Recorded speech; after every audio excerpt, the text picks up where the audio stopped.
This is 91.3 FM, WCW in Worcester, Massachusetts, the Dr. Chris Radio of Horror program. And tonight on Radio of Horror, we have the team behind the upcoming video game, The Lighthouse, which came on which has been funded on Kickstarter. We have Laylee and her team from Shadow Knights on the show with us. Thank you for coming on the show with us. Thank you for having us. Laylee, why don't you introduce the different members of your team and what their titles are? Yeah, so we have Danya, and she is our art director. Hi. And we have Mimi Page, who is our composer. Hi. And we have Ari, who is our CTO. Hello. And what's a CTO? Just a silly way of saying, Chief Technical Officer, but I just program. For anyone not familiar with the Lighthouse, tell us a little bit about what it's about, especially if people missed the Kickstarter. The Lighthouse is a psychological thriller, and I'll have Ari talk a little bit more about that. Okay, yeah. So Lighthouse, if you're unfamiliar with it, is a horror game based in the 1960s. It uses a lot of first-person genre-specific game styles, and our central theme is the lighthouse itself, which aids the player in overcoming obstacles and environmental hazards. Is the entire game like a first-person psychological survival horror game? Yes, the entire game is played in first person. It's not like a survival horror game like you would see like a Resident Evil type or anything like that. We don't have any weapons, but you use the environment to get through different obstacles. Very similar to like Outlast and Outlast 2. They didn't have any weapons in it, really. All you had was your video camera. Yes, very similar to that. When I signed on as the composer, my favorite game was a point-and-click game in the 90s called Myst. And I thought it was very surreal and abstract and haunting. And when I came over to test the game, that's what the Lighthouse reminded me of. I was just immersed in this world where I was seeking and finding, but also there was this deep, dark, emotional, story-driven concept behind it that, was really amazing to come on and be a part of. So it's much more than just a thriller. It's really a haunting and really immersive story. We can't really give it away because there's so many aspects to it. I mean, but like, it's a mystery that is a lot deeper than just the horror genre. What was the goal that you were trying to reach on Kickstarter, and how did you achieve it? Our original goal on Kickstarter was 10,000. Before the Kickstarter came out, we were reaching out to a lot of our community that we have, our gaming community, letting them know that it was coming out. We came out with a new trailer before the Kickstarter came out, and we ended up tripling our goal. When you triple a goal for a game that's an independent property and you have to all completely self-fund it, what does the extra money go towards? Well, for us, it goes towards expanding the game. So we unlocked a couple stretch goals. One of them being the Shining stretch goal, which was really exciting for us. And then also we unlocked a stretch goal for localization, which helps bring the game into different languages. What were some of the goals that didn't get hit? Oh, we had quite a few. I'd have to pull it up, but we had some additional levels that we wanted to do that needed some additional funding, so we could bring in some outside artists to help us out, but we didn't hit those goals. And you're going to be able to release the game on the three major platforms, PS4, Xbox One, and Steam? Yes, right now we are approved to release on all three of those platforms. When you've seen other games, independent studio games, that have had very successful Kickstarters in the video game to raise money for their video game, but have not come out of the gate gangbuster style with like a rousing success and a lot of problems, What are you doing to make sure that doesn't happen to you? And one of the biggest games that happened to was Friday the 13th. So I can answer that. So for us, we wanted to make sure we stay focused on what our goal is, and that's to create a very lean experience, not feature creep our project at all, and basically align most of our team with our major goal, which is to create a good, solid experience that's interesting to play, not over promise any kind of additional features. Make sure we simplify all of our game mechanics. Another thing we've done to really help our project move forward is build most of the mechanics before we even reached out to any, for any help from our backers, because we wanted to make sure that going forward, we would have a solid framework to get going, and then with any additional help, we would be able to add extra features as opposed to relying on our backers to help us build the whole game in the first place. So that's one way that we're trying our best to finish everything we can and also deliver on all of our promises. So that way our backers can enjoy a very solid, pure experience from our team. One of the things, of course, that you guys are not dealing with multiplayer, correct? That's correct. Okay, so that might be also a thing that other games like Friday the 13th have had to deal with, which can be kind of a big problem, just because of like the amount of people who just like bombarded the internet at the exact same time was a lot more than they were expecting. You guys have this one single player campaign to work on and nothing else really, but dividing it up between the different platforms, is that a big challenge? Oh, absolutely. Every console, every platform has its own pros and cons. Without getting into any kind of technical details, every time we actually port to something, we're going to kind of have to reframe and rethink certain things, so it's a positive experience for everybody when they're enjoying it. And by positive, I mean the quality is the same for someone who's playing on Sony or on Microsoft's platform, or even for all of our PC friends over on Steam. Everybody who's going to be able to play the game should have the same quality. And, of course, that's our job as developers to make sure that we're allowing ourselves to build a system which can handle multiple consoles and multiple ports. And that's what we've been working on extensively for over the last 6 months. So yeah, it does have its own, trials, but ultimately we've done a lot of time and thinking to make sure that we don't stumble into the same pitfalls that a lot of other indie developers catch themselves off guard in. Is the game going to be rated T or M? We're thinking it's likely going to be rated M. Yeah, we haven't submitted it yet to get rated, but based on what we know, we believe it will be M.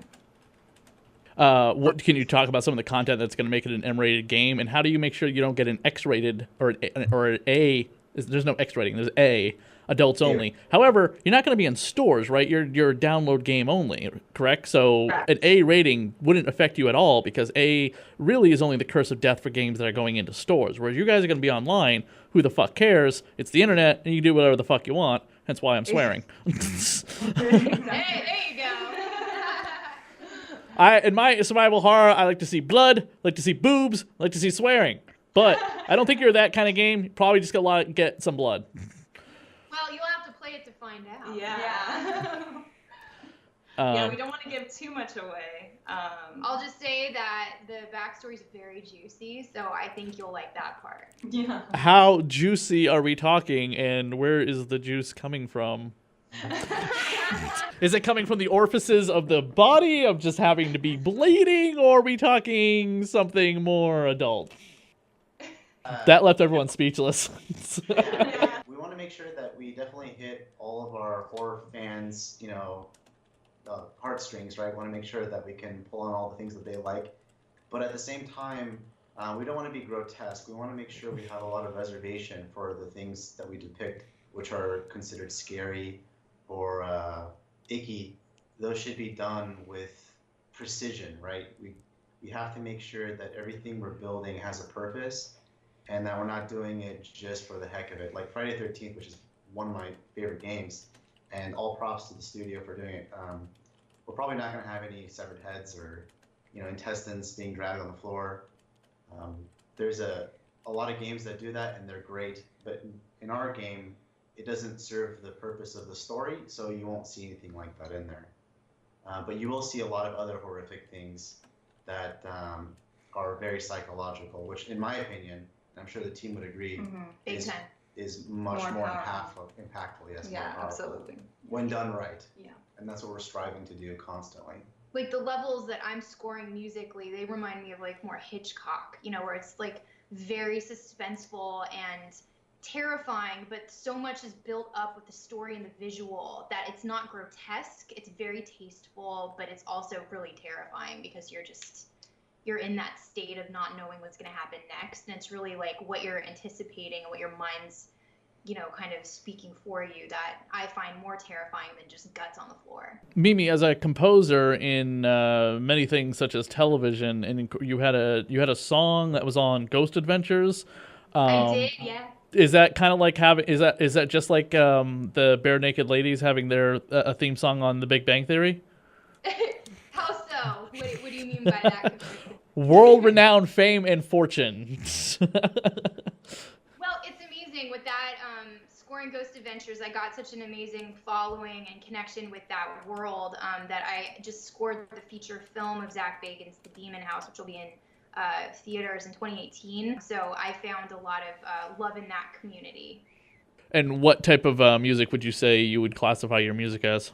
It's different with my solo artistry because the song that I wrote for Ghost Adventures was more ethereal and ambient and ghostly. So I do a lot of that ambient, electronic, ethereal stuff. But with the Lighthouse, I'm using a lot of live strings. I have a lot of cello. I just had a live saxophonist, Grace Kelly, who's incredible. She was performing on The Tonight Show for a while. A lot of live instruments that I tweak and morph and make sound damp and dark and haunting to really match the visual of the game. So I'm incorporating a lot of live sounds, but also a lot of those dark, haunting textures to create those sonic spaces so that when you enter the lighthouse, you feel the lighthouse sonically as well as you're immersed in the visual. And then we're also working together on creating an actual song that'll be a part of the album, which will be available for the fans. Every day we're always, internally we're always listening to Mimi's tracks, and we're absolutely mesmerized by her work. We have Dania here. She's famously known as the Chillmeister. She always gets chill. It's like, it gives me chills. And those kinds of feelings of chilling and hair raising are the kind of feelings that Mimi has definitely been able to evoke in her music. A lot of the back and forth that we have between our team and especially with Mimi is pretty much like, yeah, this is great. Everything you're working on is exactly the right place, the right time, right notes. Everything is exactly right. So it's been a pleasure to work with her, and the type of music that you're going to hear is unlike any other music you'll hear in indie horror or indie thriller genre of games. A lot of heart and soul is being put into the soundtrack. And we're excited for the when it comes out. Absolutely. What's amazing as a composer is I have such creative flexibility, which I've never really experienced before, because in film it's very specific. You're scoring to picture, but I have such just open creativity with this game, and it's been such a pleasure because the visuals are so gorgeous. The story is really what's bringing the music out of me. I'm only as good as what material I have, and the story, the heart behind that really is bringing out. We have such synchronicity with our entire team here, which I think is what you're going to feel as a player in the game. You're just immersed in the entire world, both the visual, the gameplay, the character, and also the sounds. Every single thing is linked together, and there's just a lot of love in this project.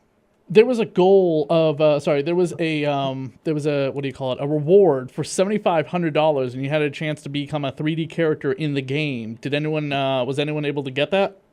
Yes, Yes. we did have someone get that, which we're super thankful for. We'll be announcing who that was soon on one of our updates on Kickstarter. But we were shocked when it happened and incredibly grateful. Yes. With the character in the game, can you give away what they would be doing? Would it be a playable character, or be somebody who's walked on, "Hey, I'm in the game, die"? Let's just say this person will be someone who kind of goes after you, I guess. I don't want to give too much away. Yeah, the character is gonna be someone that is in the game. It's not just someone briefly in the game. It's an important character. There's actually backstory for this character, and we're excited about it. We can't say anything more without giving stuff away, but it's a substantial role. Yes, absolutely. It's actually, I'm sorry. I think that's actually great because, you know, if I was a backer for a project and, you know, I took that reward, you know, rather than just having my face or likeness in it, it'd be cool to have a whole backstory and, you know, a big component to the storytelling integrated with, you know, with that character. So it's going to be fantastic, and I can't wait to announce Who it is. who it is. The person's pretty amazing. We're working on her theme song right now. Oh, you just gave away that it's a her. Oh, is it anybody famous? Sorry. Oh, yeah. Is it anybody famous? There's a hint. There you go. Is it anyone famous? It might be. In the Friday the 13th game, there was a former guest on my show whose photo is hanging on the wall, or like a real photo of her. And I was like, "Is that you in the cabin?" She's like, "Yeah, that's the cabin. Also, that cabin's named after me too." And I'm like, "Oh, that's great." So cool. Yeah, she's a former adult film star that runs a horror blog now. Wonderful. The name of the woman that the investigator is trying to find, James Irvin, is Lily Beaumont. Every time I hear the name Beaumont, I think of this character Andrea Beaumont, who was in Batman: Mask of the Phantasm. She was Bruce Wayne's long lost love. I wasn't sure if you guys were familiar with that movie, but every time I hear that name, that's what I think of. You are. She was played by Dana Delaney, who would go on to play Lois Lane on Superman the Animated Series. Wonderful. Yeah, for us, Beaumont, we actually did a lot of extensive research on names of, you know, characters that would be in that time frame, and, you know, we really just narrowed it down because, first of all, the name itself just sounds It just right, sounded feels right. So yeah, Lily Beaumont, you know, that's who James Irvin's going to be basically looking for, missing for so many years. Are you pulling from any type of like film source for it to be set in the 1960s as a private investigator story, kind of like The Wicker Man, maybe, or something?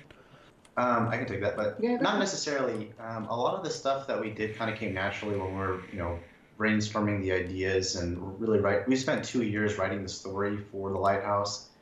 We tried to cover a lot of, you know, cliches and make sure that we don't fall into those traps. And as we were writing, we noticed a lot of the same themes and ideas started kind of feeling familiar, or, you know, drawing inspiration from Stephen King. And that's why you would see like a lot of the story taking place in Maine in the 60s.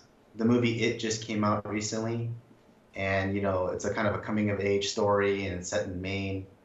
And, you know, it just happens to be similar to that. So not any particular movie, but more like an entire person who's come up with some of the most amazing grand stories ever. It's such a cool time. It's like the coolest, mysterious time. Yeah. So you don't have to worry about like people. There's not gonna be like people flipping up their phones or whatever, or using the internet or stuff like that, because it's the 1960s.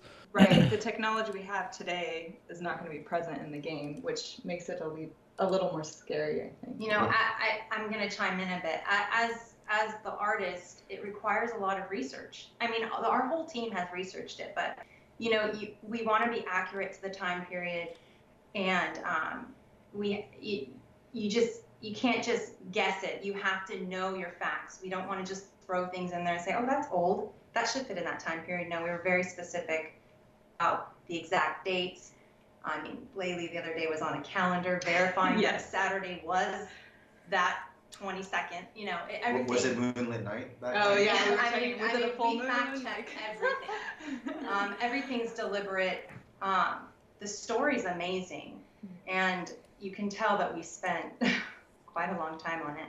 Well, when you're dealing with gamers, you know, they're very critical.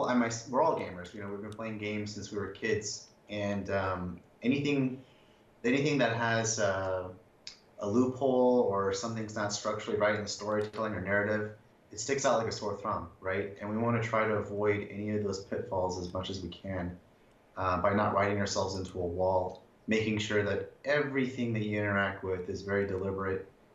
We don't want to be like, you know, the writers of Lost or something, and nothing makes sense, and we, you know, go back in and try to shoehorn in something, and then it leaves all these open spaces. But we want to try to make sure that we're something like the Breaking Bad, where everything was written with purpose, everything was deliberate, everything was focused on one single narrative, and the writing is as airtight as we could possibly make it with the time and resources that we have. And the last question, when is the game coming out? That's a great question. We don't have an exact release date yet. We had some unforeseen circumstances that happened to the team, but we are hoping to announce an exact release date very soon. Wasn't it, it was originally supposed to be pretty soon, huh? Yes, originally we were going to be releasing our early access at the end of this month, but we have postponed that. Gotcha. Where can people go to get information about the game, and is it on BackerKit so they can still drop $20 to get the game? Yeah, we're actually on Indiegogo right now. Okay. So if anyone still wants to contribute, you can do so on Indiegogo. So that way they can you're still trying to raise the money to get the stretch goals met? Yes, that was actually, we put it to our original Kickstarter backers if we should go on Indiegogo or not, and they all voted for us to continue to crowdfund to see if we could reach our next stretch goal. Fantastic. Well, the game is called The Lighthouse, and you can go on to Shadow Knights Studios Facebook page for more information as well, or just go into Indiegogo and type in The Lighthouse video game. It should come up. And thank you guys for coming on the show to talk about it, and we definitely look forward to the game coming out as soon as possible. Thank you so much. Thank you for having us. Thank you. Don't forget to also tune in to the show later tonight if you're listening to this live right now on WCW 91.3 FM to hear some of Mimi's music. Yay.